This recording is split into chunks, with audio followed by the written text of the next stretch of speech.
चलिए इस पर गहराई से बात करते हैं।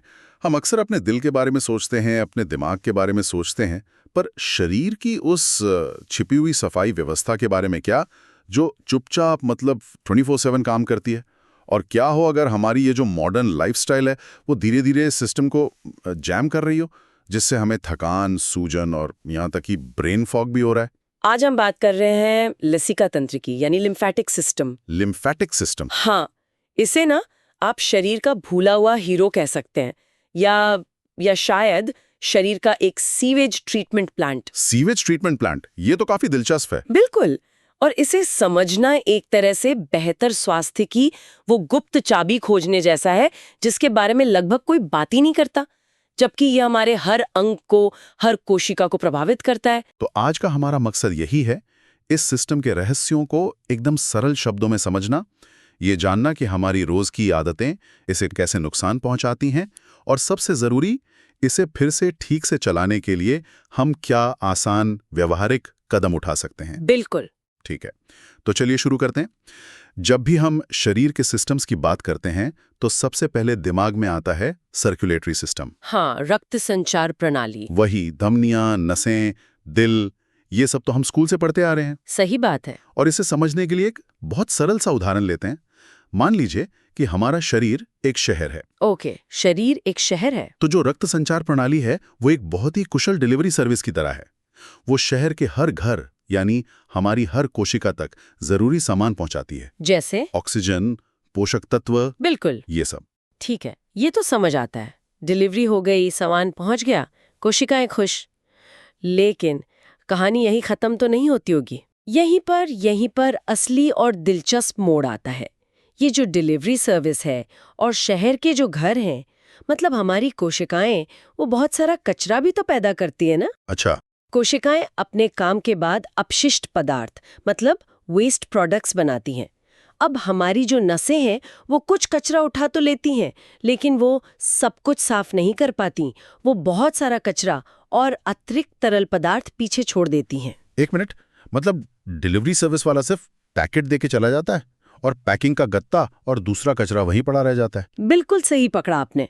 अब जरा सोचिए, अगर ये कचरा और गंदा पानी शहर की गलियों में जमा होता रहे तो क्या होगा? शहर बीमार पड़ जाएगा, बदबू फैलेगी, बीमारियां होंगी। बस यहीं पर लसिका तंत्र यानी लिम्फेटिक सिस्टम काम आता है। ये शहर का कचरा प्रबंधन और सफाई विभाग है। ये एक बेहद जरूरी लेकिन अनदेखा सिस्टम है, जो हर दिन लगभग 3 से 4 लीटर बचा हुआ तरल पदार्थ, गंदगी, बैक्टीरिया और टूटी फूटी कोशिकाओं का मलबा साफ करता है।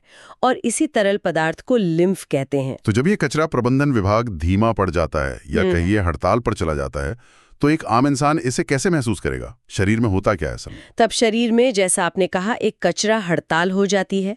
सबसे पहले तो तरल पदार्थ जमा होने लगता है, जिसे हम सूजन या वाटर रिटेंशन कहते हैं। फिर क्योंकि शरीर का कचरा बाहर नहीं निकल पा रहा, तो एक स्थायी हल्की सी जलन या इन्फ्लेमेशन बनी रहती है।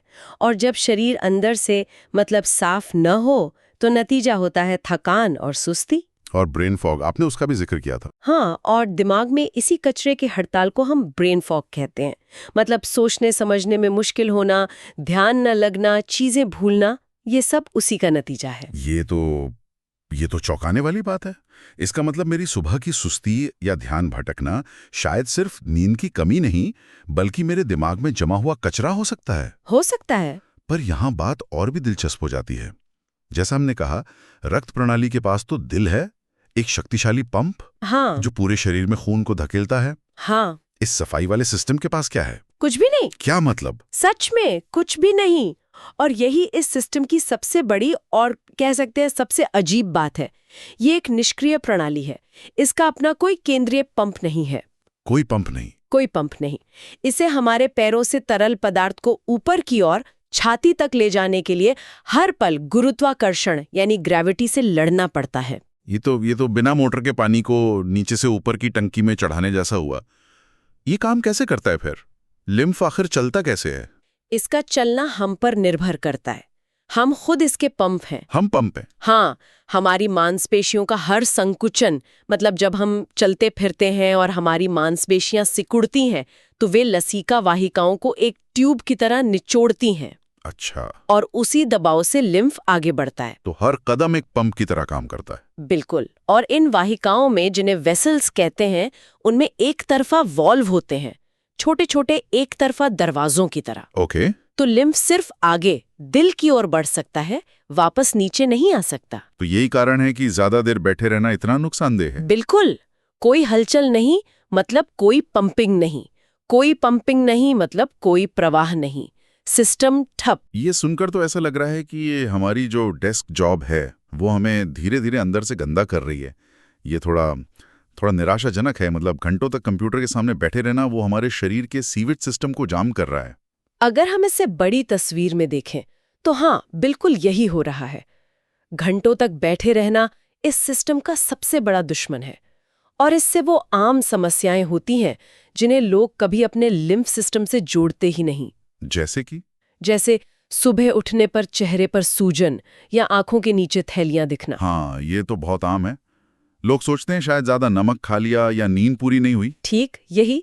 पर अब आप समझ सकते हैं कि रात भर कोई हलचल न होने की वजह से तरल पदार्थ चेहरे पर जमा हो जाता है। सही बात है। इसके अलावा लंबी उड़ान के बाद या डेस्क पर पूरा दिन बिताने के बाद टखनों में सूजन आ जाना। हाँ, ये भी होता है। मुझे याद है एक बार 10 घंटे की फ्लाइट के बाद मेरे पैर इतने सूज गए थे कि जूते पहनना मुश्किल हो गया था। उस वक्त मुझे लगा कि ये सिर्फ बैठने की वजह से है, पर अब समझ में आता है कि मेरा पूरा लिम्फेटिक सिस्टम ही ठप हो गया था। मेरे साथ भी ऐसा हो चुका है। तो जो दिन भर एक सुस्ती और भारीपन महसूस होता है वो भी इसी से जुड़ा है। निश्चित रूप से।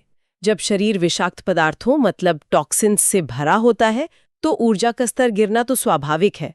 फिर त्वचा संबंधी समस्याएं भी होती हैं। त्वचा की समस्याएं वो कैसे? देखिए, हमारी त्वचा भी शरीर से गंदगी बाहर निकालने का एक प्रमुख अंग है।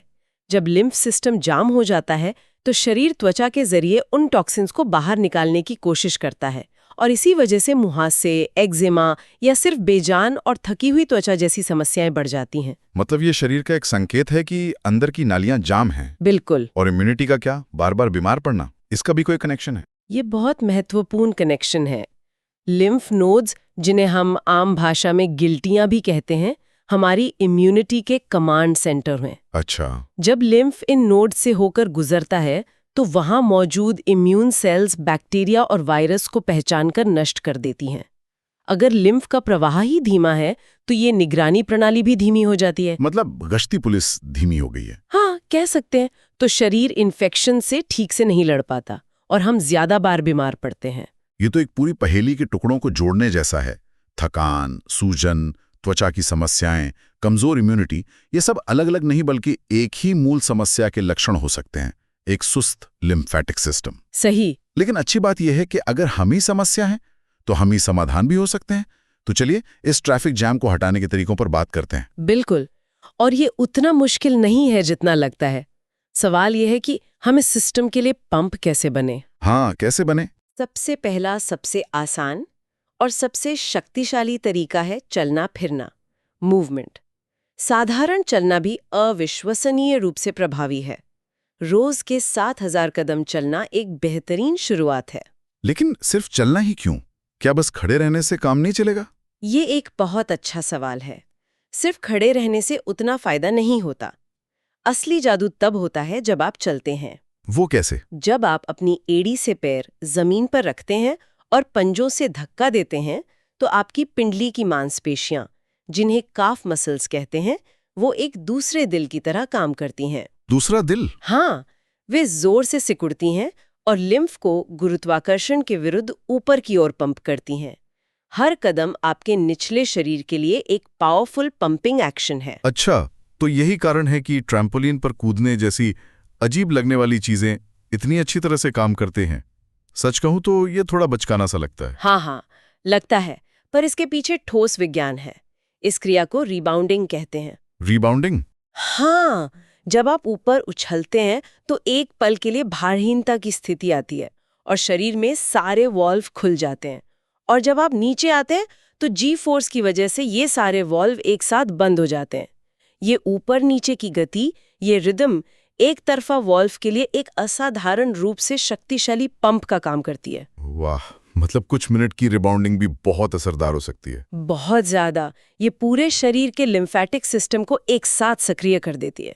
ठीक है, तो चलने और कूदने के अलावा और क्या है? दूसरा तरीका है गहरी सांसें लेना।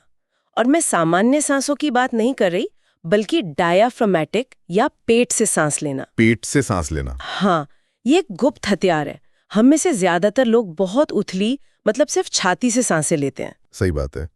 तो ये पेट से सांस लेना, ये काम कैसे करता है? जरूर। जब आप गहरी सांस लेते हैं और आपका पेट गुब्बारे की तरह बाहर की ओर फैलता है, तो आपका डायाफ्राम, जो आपकी छाती और पेट के बीच की एक बड़ी मांसपेशी है, वो नीचे की ओर जाता है। यह क्रिया आपके पेट के अंदर एक दबाव बनाती है और छाती में एक वैक्यूम, एक खिंचाव पैदा करती है। और ये वैक्यूम पेट में मौजूद एक बड़े लिम्फ जलाशय से लिम्फ को जोर से ऊपर की ओर खींचता है, ठीक वैसे ही जैसे आप स्ट्रॉ से जूस खींचते हैं। अरे वाह, ये तो शरीर का मेन ड्रेन बटन दबाने जैसा हो गया। बिल्कुल। दिन में बस कुछ गहरी पेट वाली सांसें आपके लिम्फ प्रवाह में बहुत बड़ा अंतर ला सकती हैं। और तीसरा, मुझे लगता है ये पानी से जुड़ा होगा। आपने सही अंदाजा लगाया। तीसरा स्तंभ है हाइड्रेशन। पानी पीना? हाँ, लिम्फ का लगभग 95% हिस्सा पानी है। यदि आप डिहाइड्रेटेड है, तो आपका लिम्फ वो तरल पानी की तरह बहने के बजाय गाढ़े शहद जैसा हो जाता है। अच्छा। अब आप कल्पना कीजिए कि आपकी मांसपेशियां उस गाढ़े चिपचिपे तरल को पंप करने की कितनी कोशिश करेंगी। बहुत मुश्किल है। इसलिए पर्याप्त पानी पीना बहुत जरूरी है। ये सब बहुत व्यवहारिक लगता है। चलिए अब उस हिस्से पर वापस आते हैं जिसने मुझे सबसे ज्यादा चौंकाया था, दिमाग। आपने ब्रेन फॉग और सूजी हुई आंखों का जिक्र किया। नींद इसमें कैसे फिट होती है? ये जीव विज्ञान के सबसे आकर्षक क्षेत्रों में से एक है, जो हाल ही में पता चला है। गहरी नींद के दौरान दिमाग का अपना एक अनोखा लसीका तंत्र, जिसे ग्लिम्फेटिक सिस्टम कहते हैं, वो पूरी तेजी से काम करता है। ग्लिम्फेटिक सिस्टम, ये सुनने में ही बहुत जटिल लगता है। नाम जटिल है, पर काम बहुत सरल और सुंदर है। जब आप गहरी नींद में होते हैं, तो आपके दिमाग की कोशिकाएं वो सचमुच थोड़ी सिकुड़ जाती हैं। सिकुड़ जाती हैं? हाँ, इससे उनके बीच की जगह लगभग 60% तक बढ़ जाती है। ये ऐसा है जैसे रात में शहर की सड़कें अचानक चौड़ी हो जाती हैं। फिर सेरिब्रोस्पाइनल फ्लूइड इन चौड़ी गलियां में तेजी से बहता है और दिन भर में जमा हुए सभी मेटाबॉलिक कचरे को, जैसे कि बीटा अमाइलॉइड प्लाक, जो अल्जाइमर से जुड़ा है, उसे धोकर साफ कर देता है। ये दिमाग की रात की प्रेशर वॉश सफाई है। तो इसीलिए एक अच्छी रात की नींद के बाद सुबह चेहरा तरोताजा लगता है और दिमाग एकदम साफ महसूस होता है। और एक बुरी नींद के बाद लगता है जैसे दिमाग में कीचड़ भरा हो। बिल्कुल। ये सिर्फ एहसास नहीं है, ये सचमुच आपके दिमाग में हो रहा है।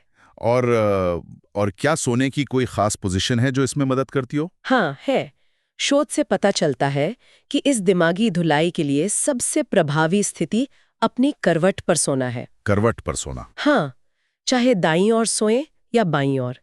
इस स्थिति में पीठ या पेट के बल सोने की तुलना में कचरे की सफाई ज्यादा कुशलता से होती है। अच्छा, और सिर के नीचे तकिया? हाँ, तकिए से अपने सिर को थोड़ा ऊपर उठाने से भी गुरुत्वाकर्षण की मदद से तरल पदार्थ की निकासी बेहतर होती है, जिससे सुबह चेहरे की सूजन कम होती है। हमने शरीर के कचरा संग्रहण से लेकर करवट पर सोने से ब्रेन फॉग कैसे दूर हो सकता है, इस पर काफी बात की है। ये जानना वाकई आश्चर्यजनक है कि ये एक सिस्टम हमारे स्वास्थ्य के हर पहलू को कैसे प्रभावित करता है। ये स्वचालित नहीं है। हमारी रोजमर्रा की छोटी छोटी हरकतें इसे चलाती हैं। हम ही इसके पंप हैं। बिल्कुल। तो श्रोताओं को कुछ ऐसा बताने के लिए जिसे वे आज ही शुरू कर सकें, आपकी शीर्ष 3-5 सरल क्रियाएं क्या होंगी? ऐसी चीजें जो उनकी जिंदगी में आसानी से शामिल हो सकें। जरूर। सबसे पहले, हर घंटे उठें और चलें। हर घंटे? हाँ, भले ही सिर्फ 2-3 मिनट के लिए। अपने फोन पर एक रिमाइंडर लगा लें। सिर्फ खड़े ना हो, थोड़ा चलें, अपनी पिंडलियों को पंप करें। ठीक है। दूसरा, दिन में 3 बार 5 गहरी पेट वाली सांसें लें। इसे किसी आदत से जोड़ लें, जैसे हर भोजन से पहले सांस अंदर लें तो पेट फूले, सांस छोड़ें तो पेट अंदर जाए। जी, आसान है। और बाकी? तीसरा, हाइड्रेशन को प्राथमिकता दें। सुबह उठते ही एक बड़ा ग्लास पानी पिएं। अपने साथ हमेशा पानी की बोतल रखें। और चौथा, अपनी करवट पर सोने की कोशिश करें। ला सकती हैं। ये सब सुनकर लगता है कि हमें अपने शरीर की इस शांत, मेहनती प्रणाली का ज्यादा सम्मान करना चाहिए। अगर हम लसिका तंत्र को उस नदी के रूप में सोचें जो कचरे को बहा ले जाती है, तो इस पर विचार करें कि जीवन के और कौन से ठहरे हुए क्षेत्र हैं, न केवल शारीरिक, जिन्हें थोड़े और प्रवाह और हलचल से फायदा हो सकता है। ये सोचने वाली बात है।